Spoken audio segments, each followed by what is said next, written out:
Curious lang ako Sige po. Siyempre, pagka may mga sakit-sakit ka, may mga maintenance ka, nagpapacheck up ka sa doktor. Dapat itutuloy yun, di ba? Itutuloy pa rin yun. Tama. Exactly right. Exactly right. Kasi marami din kaming mga clients that they parang do it on their own. Parang hindi na sila nagko-consult.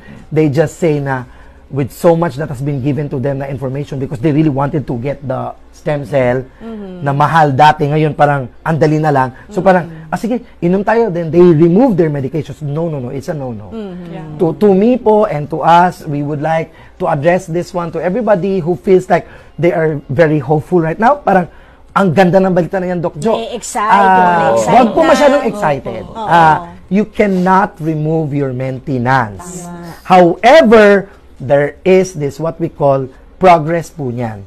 Pag nagpa-progress po at gumaganda yung nararamdaman, then you would probably have to go back to your doctors and ask the doctor, I'm feeling good, because the doctor will also confirm it through laboratory tests na gumaganda talaga yung mga results mo, so you can start removing it. Pag stem cell lang na regimen, you take it once a day. Once a day. And then if you're going through the therapy, pag sinabi natin therapy, ito yung meron kang corrective measures na gagawin. So it depends on your own treatment sa body mo. Pag tingin mo you have 4-in-1 na sakit, meron kang 5-in-1, or meron kang a dozen in one, then you go higher. Punta ka sa twice a day, punta ka sa thrice a day, and then pinakamagandang dose is 4 times a day. Ayun. Ang nilireklamo lang sa amin, kapag 4 times a day, Doc Jo, di ba that's about 6 hours, every 6 hours. Parang yung tulog namin na didistorbo. So, ang ginagawa is 1-1-2. Ibig sabihin, isa sa umaga, isa sa tanghali, 2 sa gabi. Okay. Actually po, napakasarap po niya. Kaya pag may mga baby po kayo, napakasarap po niya. Pag may mga baby po kayo, okay po siya sa baby kasi po, parang siyang candy yung taste niya. Matamis Pwede na sa bata? Yes. Maasim-asim na 1 matamis. month old. Yes po.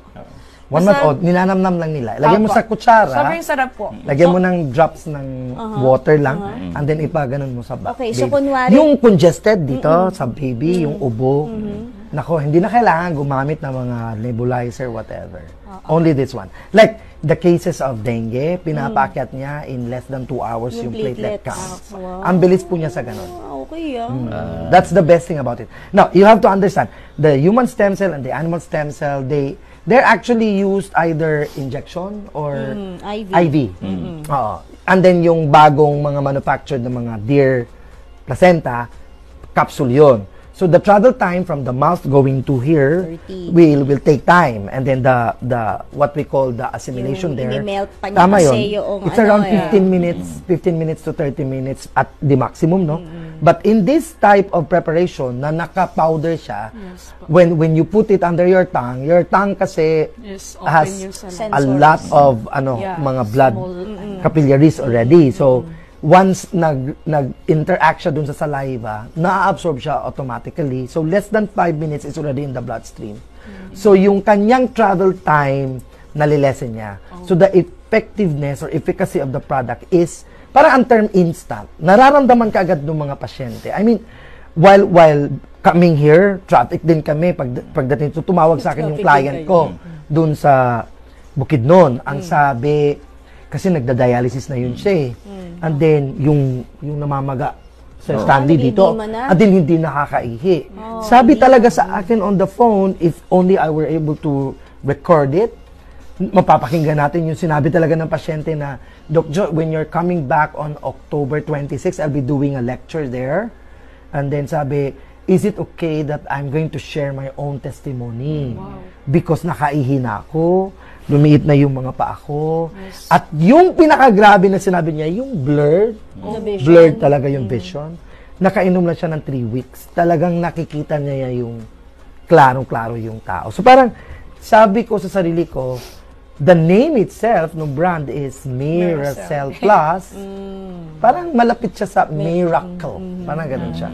Merong mga tao, when it comes to a specific preparation or formulation, na kailangan tingnan muna nila kasi there are more than 100 brands of apple-based stem cell in the world. So they have to look into consideration yung combination na nilalagay doon. Ang tanong nga na karamihan sa amin, Doc Jo, bakit mayroong mga combination na ilalagay kapag ikaw ay gumagamit ng plant-based stem cell?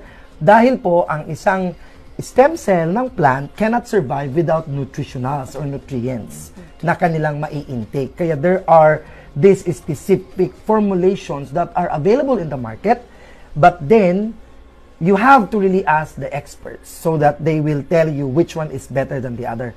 Whether we like it or not, Miss Laila, meron talagang tinatawag natin na consideration on the processing technique. Kaya nga po, may nagtanong nga sa akin earlier, how does this one comes into the realization na merong ganyang formulation? Paano siya pinipreserve? Paano siya pinaprocess?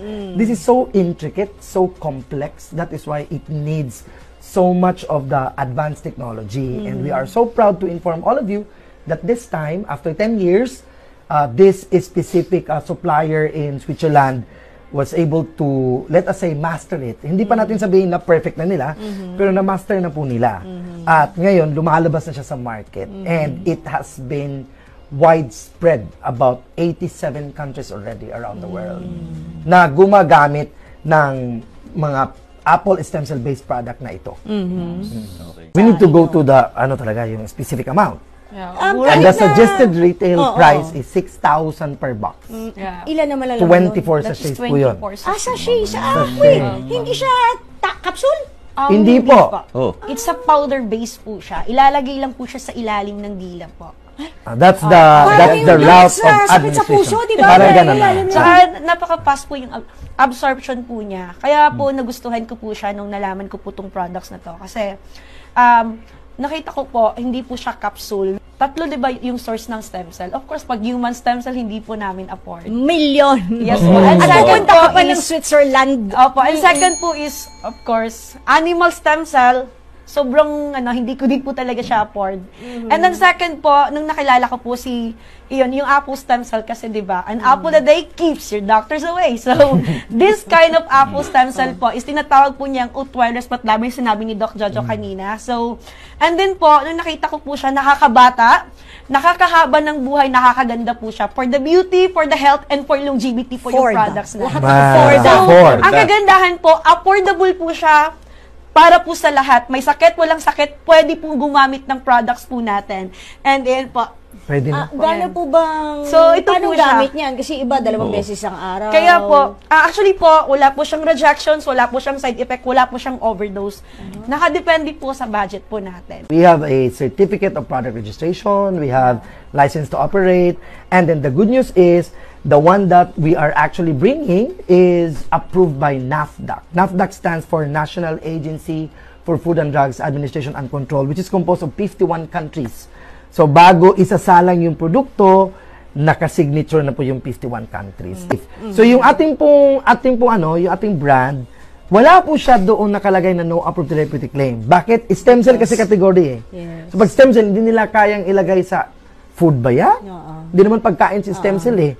And then, drugs ba yan? Hindi naman siya gamot. It is a cell itself that is responsible for, as I said, rejuvenation, replacement, and then repair. Ganun siya.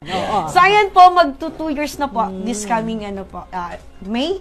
So, nung medyo umi-ease down na yung levels ng Opo. lockdown, nag-start Yes. tayo. So, ayan. So, marami na din po mga users. I have 15,000 members na po na gumagamit po ng products natin. Did you try it yourself? Yes po. How was it? How was it? Kasi Yes, at least very- meron tayo makakausap. Yes, Sinusubukan niya. Testimonial. Yes Yeah, po. exactly. Actually po, yung ko po talaga, yung mom ko, tsaka ako po, kasi yung mama ko, yung talaga nila sa mga diabetic eh. Tsaka may marami silang mga maintenance. And then, sinabay ko po siya sa, hanggang po na naging okay po talaga yung niya.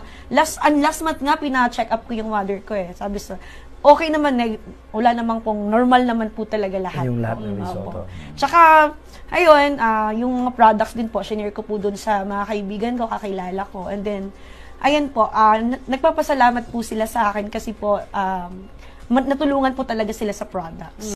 May maintenance. Ang kayang tanggalin ng operasyon, yung bukol. Yung pinagmulan, ba't ka nagkaroon ng bukol? Natanggal ba? Kaya pala ang bukol, kahit ipa-opera nyo, babalik lang ulit. Maglilipat-lipat lang siya sa parte ng katawan ng pasyente. Ang trabaho ng chemo at radiotherapy, papatayin niya lang ang cancer cells. Eh yung pinagmulan, paano ka nagkaroon ng cancer? Natanggal ba? Kaya pala yung pasyenteng may cancer, kahit ipa-opera nyo, ipa-chemo, ipa-radiotherapy nyo, bumabalik lang ulit ang cancer.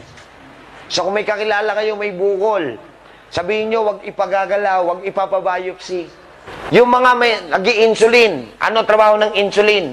Pinabababa niya lang ang bilang ng glucose o blood sugar sa katawan ng pasyente. Eh yung dahilan ba't umaangat ang blood sugar niya? Sira o mahina ang pancreas niya. Nare-repair ba yan ng insulin? Eh di habang buhay ang insulin.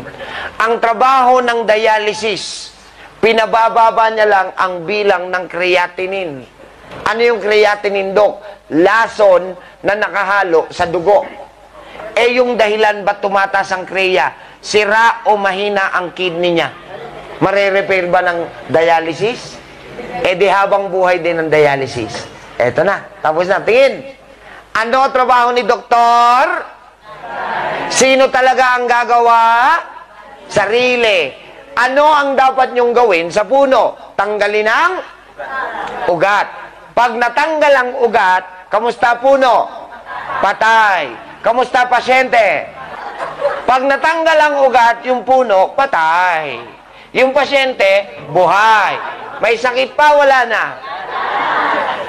Pag wala ka ng sakit, kailangan mo pa bang bumili at uminom ng gamot? Pag hindi ka na bumibili at umiinom ng gamot, ano tawag sa'yo? Gumaling. Di ba pwedeng gumaling? Napakatagal nyo nang ginagawa.